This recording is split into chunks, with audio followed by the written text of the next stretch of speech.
460 style here, and today I'm going to be talking about my Taurus G2 Millennium PT111. It's a nice little gun. This is my second one. The first one was getting a little tired, so I traded it in. So this one is a new one. I got about 400 rounds in it. It's accurate. I like it for what it is. It's designed for close encounters, for self-protection, self-defense, and I like it until the trigger. There's a lot of YouTube stuff with the trigger. Mine has gotten a little bit better. Some say that you have to shoot a lot of rounds to get the trigger going until it feels better. My last one that I had, it did not do that. But I shot over 7,000 rounds in my other one, and I bought it used, so I don't know how many rounds been through that gun. So that one didn't do it. So maybe whatever X amount of rounds later, it will prevail. But the thing is, it's empty, nothing in it.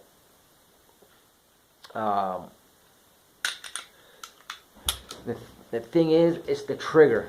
You kind of, it's empty. Just let you know.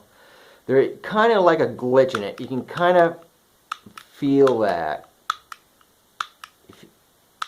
right there, and then it goes.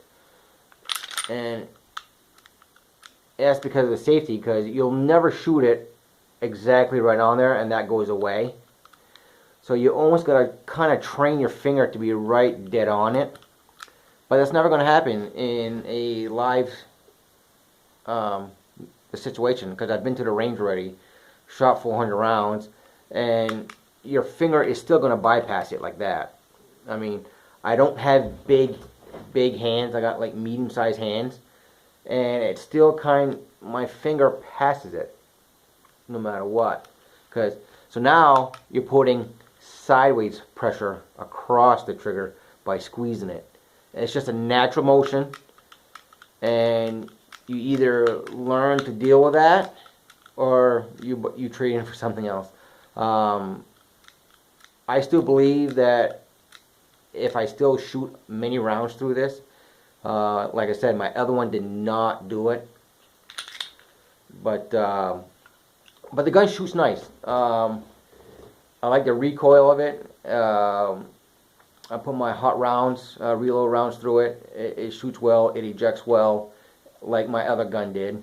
I've had one jam out of factory rounds after 800-900 rounds. Maybe it was one weak one, but really no major issues with this gun. Haven't had any really issues. If you can just get by that little glitch and kind of get used to it, it's not a bad gun. $260.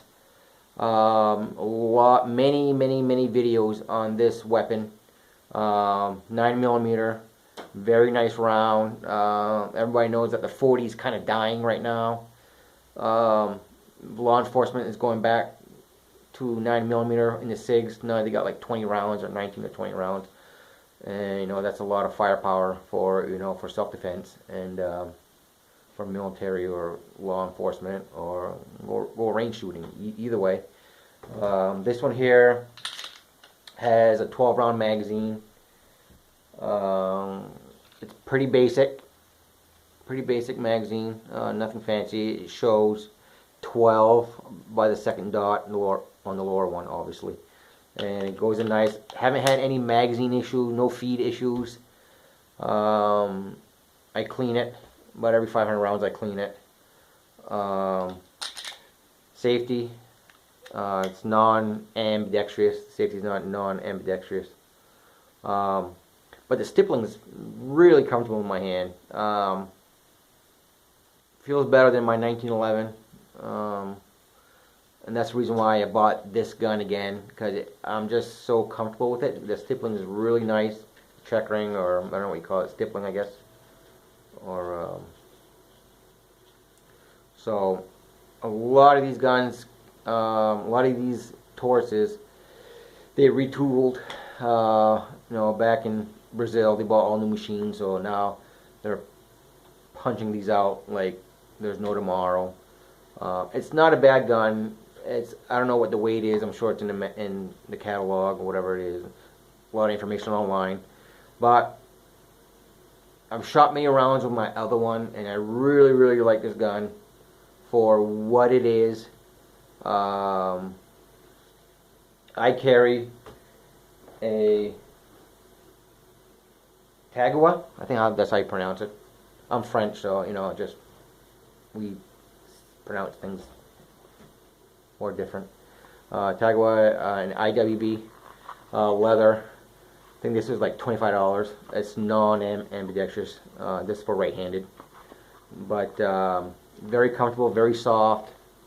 The stitching isn't too bad on it. No, it's made in Paraguay. Has a little padding on the inside for the gun, so it's not going to wear it out as fast as far as the muzzle side of it. And I have another one. It's a Quest. That's like the economy brand, Quest brand. Ambidextrous, both sides. IWB and OWB, outside and inside. The spring's really tight on these, so it's kind of hard to put it on one side or the other.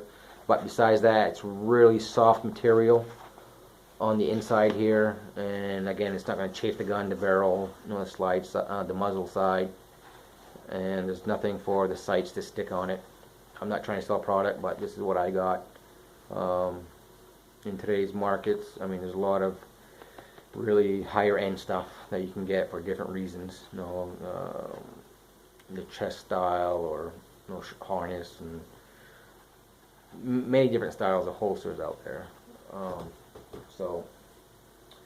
But I've noticed on this gun per se, I reloaded some flat nose 9mm. These don't go in too well, I've noticed. So I'm glad I only bought 100 rounds of these lead, the actual projectile. But it does shoot, but your gun has to be very clean. Right when you first start shooting, the first 100 rounds, you might put these. But if you shoot 300, 400, 500 rounds and try to use these, it's not feeding off that ramp right. So just the nickel casing obviously works well, but usually just, you know, ball rounds, just regular standard 115, 124 ball rounds work really well. But as far as for the gun is really, I think it's really the reliable. I haven't had issues. Like I said, I shot 4 pounds of powder of my reloads through here. That's roughly 7,000 rounds and counting. Not through this one, through my other old one, my other one that I had, and that was a used gun, so I don't know how many rounds it's been through that. But Taurus guarantees their gun lifetime, so you can ship the gun to them. Instead of waiting, just trade it in for $260. You'll get $100 something for the other one, and whatever the balance is on this one, roughly. Depends where you go. But no, this Taurus 911 PT1 911 PT111. So many numbers. Like I said on my earlier videos, it's too many numbers sometimes. SMLE, British 303, 1940. No, but anyway, but it shoots well. The magazine comes out nice. Haven't had any issues. Safety works nice. Slide release works really well with one hand. Really, it's not hard at all. Like some guns, you need like 2 hands or your opposite hand, because some people you want to go down with your thumb instead of it, because they can't really do it, so they push down with their thumb. Or some people go with both hands, both thumbs on it. But either way, it's not that difficult. Recoil on medium rounds are handleable. I would recommend this gun to a lot of people.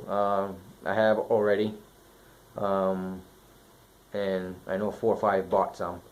And some places these fly off the shelf because they're subcompact, 12 rounds, 9mm. You know, you can get rounds up to 1,300 feet a second. But yeah, it just feels so natural in your hand with these grips. It's just really comfortable. And again, that's why I bought. The sights are the 3-dot sights. Adjustable rear.